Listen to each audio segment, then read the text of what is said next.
Vous nous suivez à Kinshasa, la capitale. Mesdames et messieurs, bienvenue à cette grande édition du journal. Le président de l'Assemblée nationale a tenu par visioconférence une grande réunion ayant regroupé tous les présidents des assemblées nationales d'Afrique.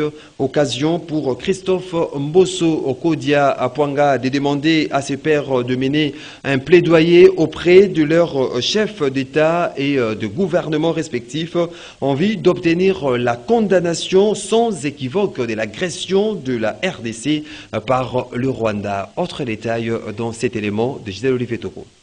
Christophe Mbosso, speaker de la Chambre basse du Parlement, a au cours de cette grande réunion ayant regroupé tous les présidents des assemblées nationales d'Afrique, demandé à ses pairs de mener un plaidoyer auprès de leurs chefs d'État et de gouvernement respectifs en vue d'obtenir la condamnation sans équivoque de l'agression de la RDC par le Rwanda, le respect de l'intangibilité des frontières de la RDC, comme la RDC se comporte vis-à-vis de tous ses voisins, le retrait sans délai et sans condition des troupes rwandaises et leurs alliés du sol congolais. Depuis plus de 2 décennies, mon pays fait face à 2 agressions répétées du Rwanda. Et cela au mépris des efforts de la politique de beau voisinage et des rapprochements menés par Kinshasa depuis l'avènement de son Excellence M. Félix Antoine Tshisekedi Tshilombo, président de la République et chef de l'État. Les plans macabres du Rwanda contre la République démocratique du Congo se sont illustrés successivement en 2000 du CNDP et du M23 en 2012, neutralisé en 2013 et voilà actuellement réanimé, armé, équipé en 2022 par le même Rwanda. Et pourtant, le M23 a été déclaré par les Nations Unies comme un mouvement terroriste. Il s'appelle Dieudonné Kamuleta, le nouveau président de la Cour constitutionnelle. Il vient d'être élu par ses pairs au terme de la plénière élective tenue ce mardi 21 juin 2022. Dieudonné Kamuleta, magistrat des carrières, remplace donc à ses postes Dieudonné Kalouba qui a été tiré au sort dernièrement, élu par 9 sur 9. Ce nouveau président de la plus haute cour du pays est un magistrat de carrière. Il était candidat unique à ces postes après désistement de certains juges. Il vient de la composante président de la République. Dieudonné Kamuleta est donc le 3e président de l'histoire de la Cour constitutionnelle, bien après fait Benoît Luamba et Dieudonné Kalouba.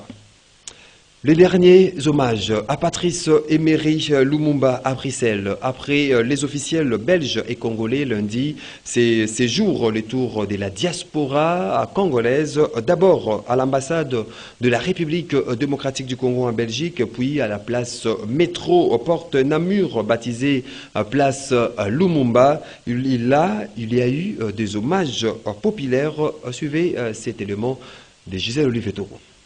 Après les honneurs officiels, le lundi 20 juin 2022, la dépouille de feu, le tout premier ministre de la République démocratique du Congo, a reçu les derniers hommages ce mardi 21 juin à Bruxelles.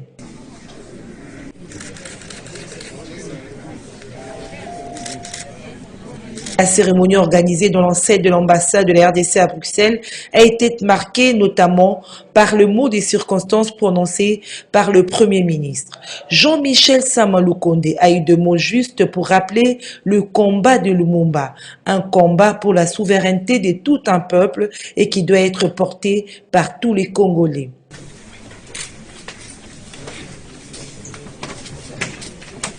Excellences, Monsieur le Premier ministre de notre pays, héros national de la République démocratique du Congo,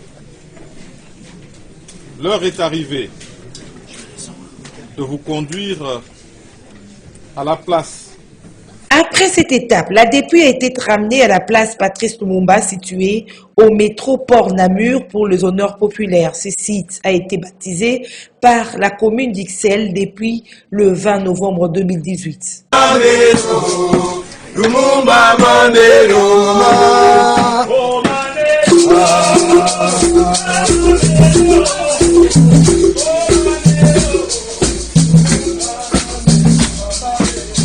Ensuite, le cercueil ramenant la relique de l'ancien Premier ministre congolais a été transporté pour l'aéroport militaire Mexembourg de Bruxelles en vue de son rapatriement au pays à bord de la compagnie aérienne du pays Congo Airways. Dans le même chapitre, l'ASBEL Akutu Anamongo a lancé officiellement le deuil de Patrice Emery Lumumba, le tout premier ministre de la République démocratique du Congo. C'était à travers une marche organisée le dimanche 19 juin 2022 à Kinshasa. Reportage de Pauline Mboyo et Lola Kinyama. Après les honneurs officiels, le lundi 20 juin 2022, la dépouille de feu le tout premier ministre de la République démocratique du Congo. C'est à travers une marche organisée le dimanche 19 juin que les membres de la communauté Ankutu Anamongo ont lancé officiellement le deuil de Patrice Emery Lumumba, tout premier ministre de la République démocratique du Congo. Ainsi, ensemble comme un seul homme, les Ankutu Anamongo, avec son président conseil des sages, Fini Okoto, ont lancé leur marche sur l'avenue Batetela, passant par la résidence de l'héros national Patrice Lumumba sur le boulevard du 30 juin. Dès là, ils ont pris la direction Willery pour chiter à l'échangeur des Limité. Sur place, le président du comité exécutif de l'ASBEL Ankutu Anamongo, Vicky Owanga, a félicité le chef de l'État Félix Tshisekedi pour des efforts consentis en faveur du rapatriement de la relique de Lumumba, tout en plaidant pour les obsèques dignes de son rang. Depuis que Lumumba est mort en 1961, on n'a jamais organisé ses obsèques. C'est alors que la communauté des Ankutu Anamongo profita de l'accession au pouvoir de notre fils, notre petit-fils Félix Antoine Tshisekedi Tshilombo, qui a pu récupérer aujourd'hui les reliques de notre héros national, et l'association des Ankutu Anamongo s'est résolue de pouvoir organiser à partir d'aujourd'hui le deuil, les obsèques de notre héros national Patrice Emery Lumumba. De toutes les façons, impliqués ou pas, ils sont obligés. Lumumba est incontournable. Ils ne peuvent pas ne pas accepter d'être impliqués. Ils sont impliqués automatiquement et de toutes les façons, nous, même si le gouvernement n'est pas impliqué, nous avons perdu notre frère, notre fils, notre père, notre grand-père. Nous ne pouvons pas attendre que le gouvernement soit impliqué pour que nous puissions le plaider. Le fait tout simplement que le président de la République ait accepté que le relique de Lumumba revienne en RDC, nous commençons de le dire parce que c'est alors et alors seulement que nous avons les preuves qu'il est décédé. De toutes les façons, nous attendons parce que Lumumba, c'est un héros national, un héros nécessairement où normalement on ne le pleure pas, on le célèbre. Nous voudrions que Lumumba soit enterré avec les honneurs dus à son rang. Notez que c'est à travers une cérémonie solennelle organisée lundi à Bruxelles que la Belgique avait restitué au gouvernement congolais la relique de Patrice Emery Lumumba. Tout à fait autre chose. À présent, une délégation centrafricaine était ce mardi à la commission électorale nationale indépendante composée entre autres du président de l'autorité nationale des élections en RCA. Leurs échanges ont porté sur la manière dont les choses se déroulent à la commission électorale nationale indépendante. Tchotchigombo. Deuxième vice-président de la commission électorale nationale indépendante Dedi Manara s'est entretenu avec une délégation venue de la République centrafricaine ce mardi 21 juin 2022. Le président Denis Kadima s'est joint à eux au cours de ces échanges, jugés intéressants à plus d'un titre par les membres de la centrale électorale centrafricaine qui ont dit en avoir tiré un réel profit au regard de ce qui s'est fait en RDC en matière électorale.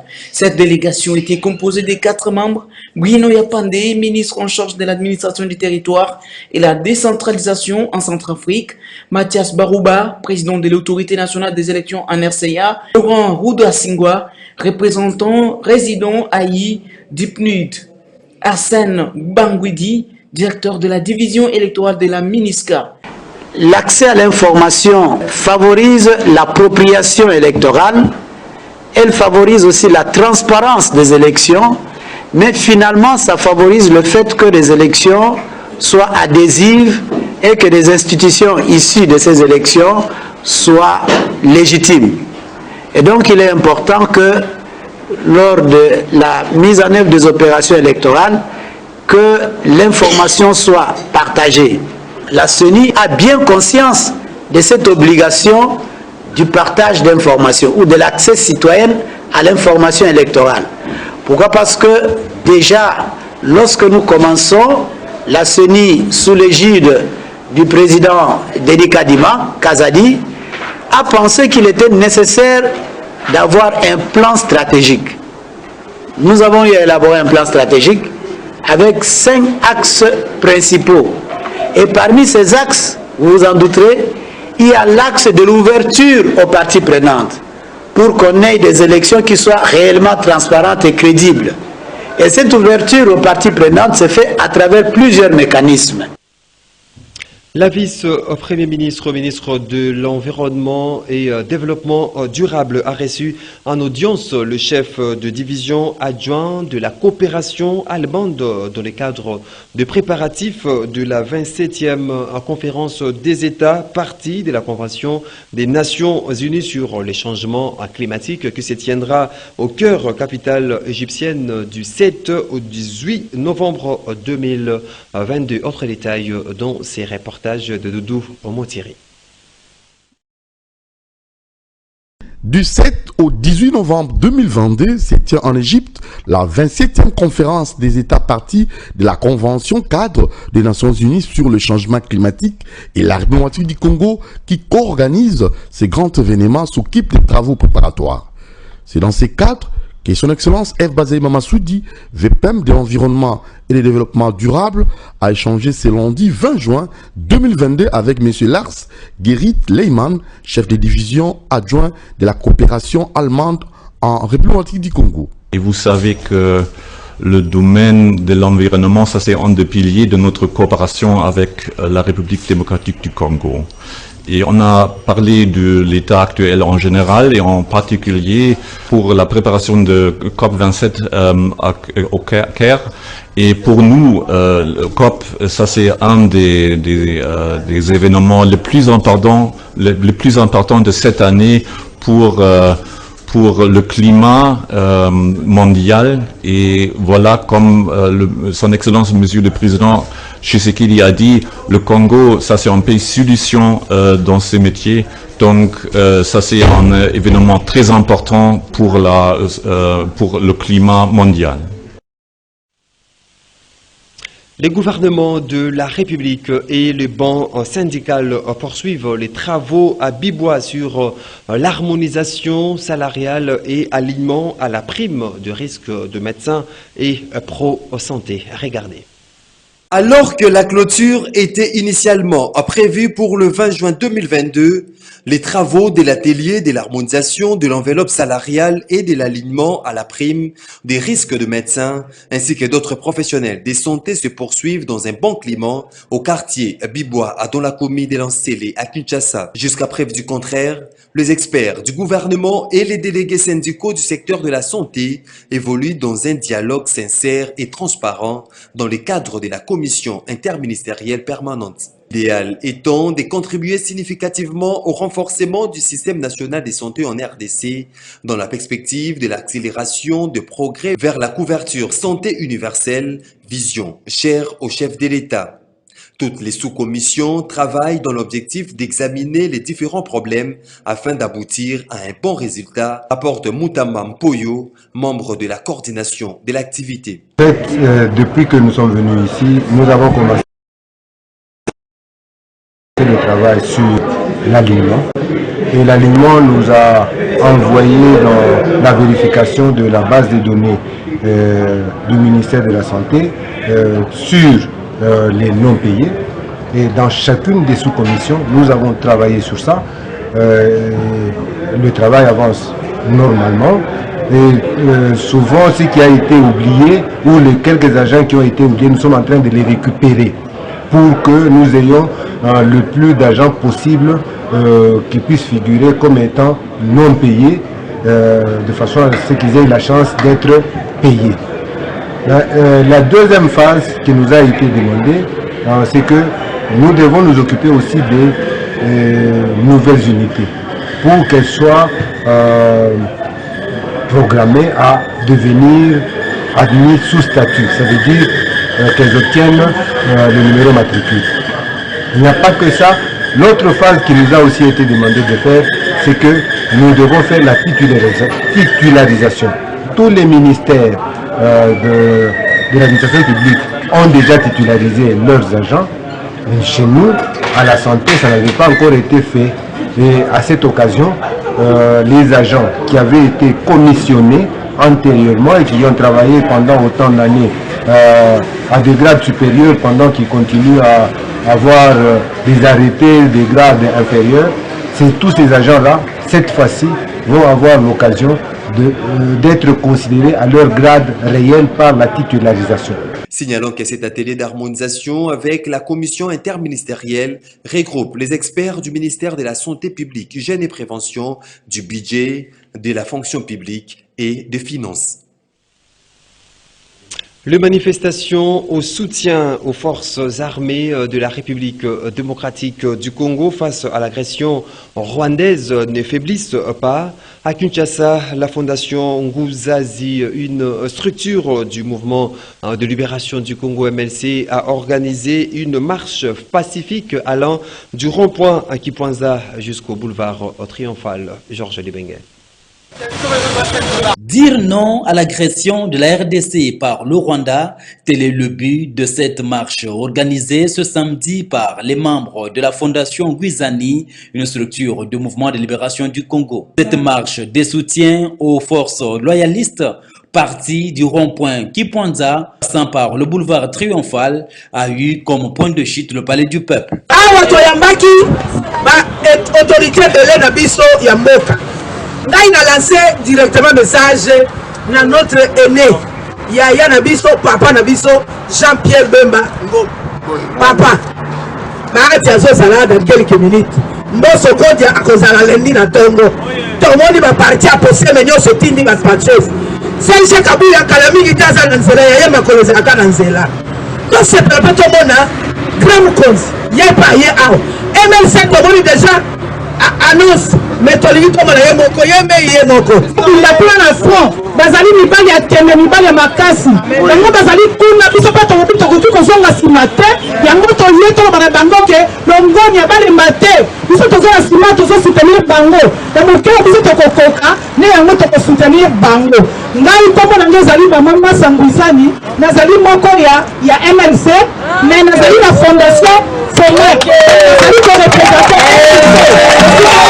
tozali awa toye kokabela na pasi na mawa oyo bandeko na biso mpe baza nango bamama makasi na ndenge tofandi awa toyeka kopesa bino maboko ntango bakende esika bino moko te biso mpe toyeba baamelse toleba te toza ensemble momo te toza nango yango tokotika mpo soutenir bandeko na biso baoyo baza na nsima. Au point de chute de cette marche, les paniers de collecte de fonds au soutien de FARDC y ont été placés.